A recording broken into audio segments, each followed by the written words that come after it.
During this past offseason in June, I made a video predicting that Scottie Barnes was going to take the next leap in his development and become a star-level player as the number one option on the Toronto Raptors. And he has done just that this season.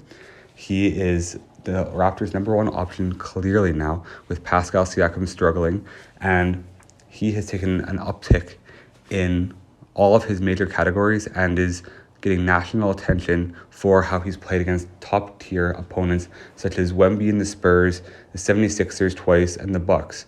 And he's been very impressive, to say the very least, in a number of categories. And we've always known that the defense would be there, but this year his offensive capabilities have seemed to have grown tremendously in the offseason, and we've seen the work that he's put in over the offseason really pay off in the first 7 games of this NBA season. Last year, a lot of people said that Scottie Barnes had a down year and a sophomore slump. However, he averaged the exact same amount of points per game as his rookie year, where he won Rookie of the Year, as well as having similar rebounding numbers and 4.8 assists per game compared to 3.5 his rookie year. He became a better playmaker and even almost a better scorer, but he was just buried behind other guys who were taking a lot more shots than he was in Fred VanVleet, Pascal Siakam, and even OG Anunoby at times.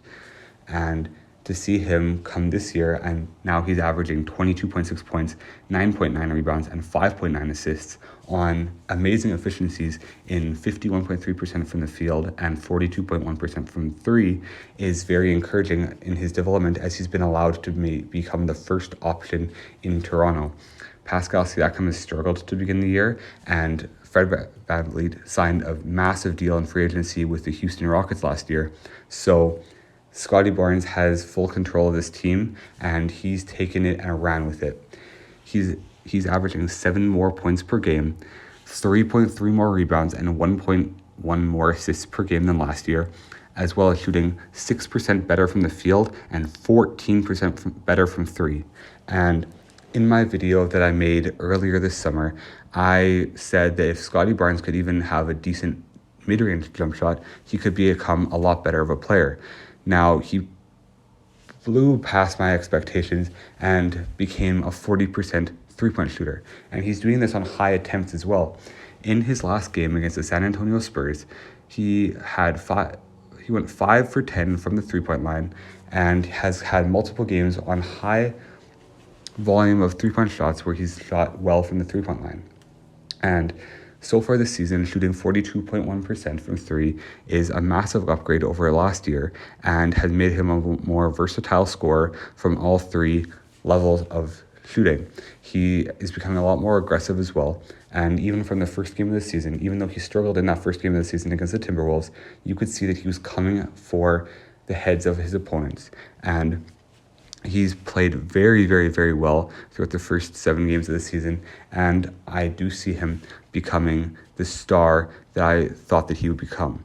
And obviously, his calling card through the first couple seasons of his NBA career was his defense, and that's what got him picked at number 4 overall in the 2021 draft by Toronto. But seeing him develop this quickly offensively reminds me of a young Kawhi Leonard, because Kawhi started off in San Antonio as not the main offensive priority, with guys like Tim Duncan, Manu Ginobili, and Tony Parker still there. And they won championships doing so because he was a defensive monster while putting up only semi-decent offensive numbers. And he didn't really have a three-point shot to begin his career. But he won a finals MVP because he was able to play solid defense on LeBron James in the finals, and that was his calling card. And eventually, Kawhi was able to develop a mid-range shot, which was lethal, and a serviceable three-point shot where he can average around 35 to 37% from three. And then he went to Toronto and was a main scorer in Toronto's championship run in 2019, and he was able to close out games.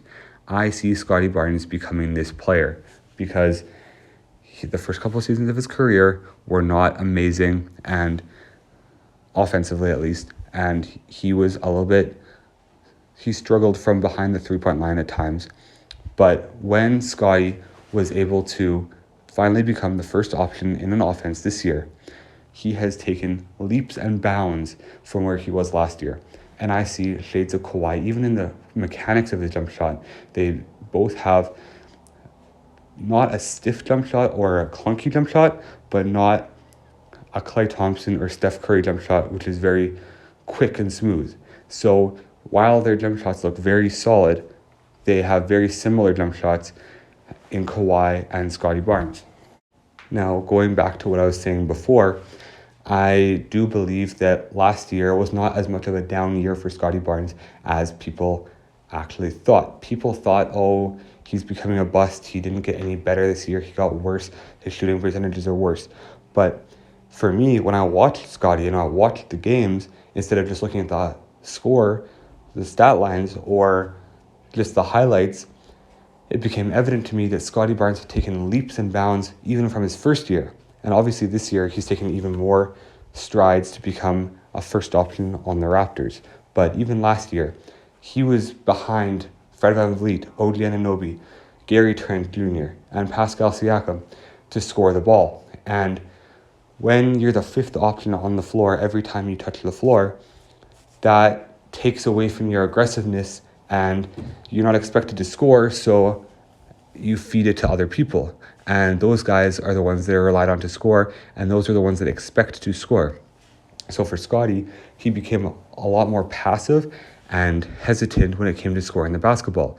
His assist numbers went up, but that's also because when he had an option between scoring the ball himself and passing it to an open teammate, he would pass the ball out because that wasn't his role on team to score the ball. And obviously it's not that simple, but he just became a lot more passive last season compared to even his first year. And I think this kind of stunted his development a little bit for last year only. But this year, now that Fred VanVleet is in Houston and Pascal Siakam is struggling a little bit and has given up the primary scoring role to Scottie, I can see Scottie just becoming a star player that I thought that he would become. And with a guy like Dennis Schroeder, who's averaging about 9 assists per game and is playing very well as a primary facilitator for the Raptors, it lets Scottie Barnes have a lot more offensive role as a scorer because Schroeder is primarily a facilitator, and it allows Scottie to have the ball in his hands a lot more and to score the ball more effectively and efficiently, as well as becoming a playmaker. Schroeder is averaging around 9 assists per game, and Scottie Barnes is averaging about 6 assists per game this season. And he's becoming a lot more of a threat on offense as he's become a lot more aggressive and efficient this year. And I think that's due to him just getting in the right mindset and attitude and having the team fully behind him and believing in him to become that offensive star. Now, like I said before, I think that he's having a similar career path to Kawhi Leonard, where he has the team behind him now and he has the green light to go score. And you can see how much work he's put in the offseason, because going from shooting 28.1% from three to 42.1% from three, and even averaging 6% better on his field goal attempts while shooting more attempts is extremely impressive.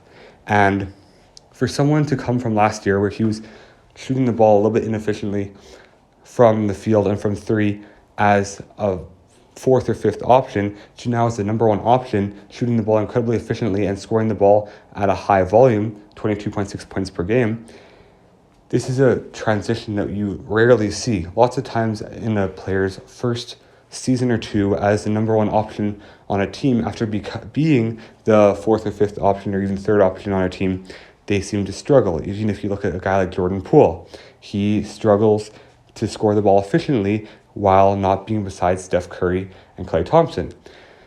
And for a guy like Scottie Barnes, this just makes his season this year a lot more impressive. And we'll have to see if he can maintain these shooting splits throughout the regular season. But even if he shoots around 38% from three and 48% from the field, I would consider that a major success for him because of where he's come from and also where I do believe that he's going. And he is only 22 years old, so he has so much time to develop into an all-star and all-NBA caliber player. I do think that he can become a perennial Defensive Player of the Year candidate, as he's averaging 2.1 blocks and 1.1 steals per game this year. His defense has always been his calling card, and offense is just becoming a secondary skill for him. And the fact that he's becoming this good of a scorer and this efficient of a scorer against quality teams such as the Spurs, 76ers, and Bucks is incredibly impressive.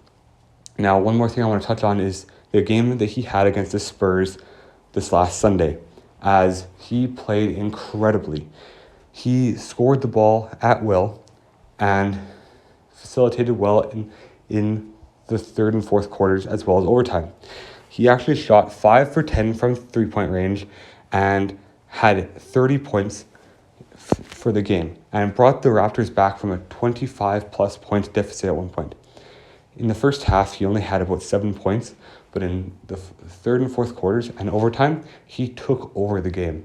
And I was extremely impressed by this, because it shows a lot of maturity to become a scorer in the third and fourth quarters. Lots of guys can have 20 points in the first half, and then in the clutch time or overtime, they fall apart and shoot 1 for 6 or choke the game away when the going gets tough. But Scottie rose to the challenge and rose to the occasion.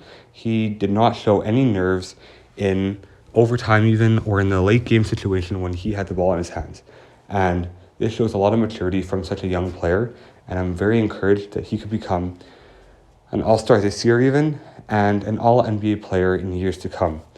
My comparison for him is still Kawhi Leonard, and I think that he could definitely be a Defensive Player of the Year within the next few years, and a perennial Defensive Player of the Year candidate for years to come.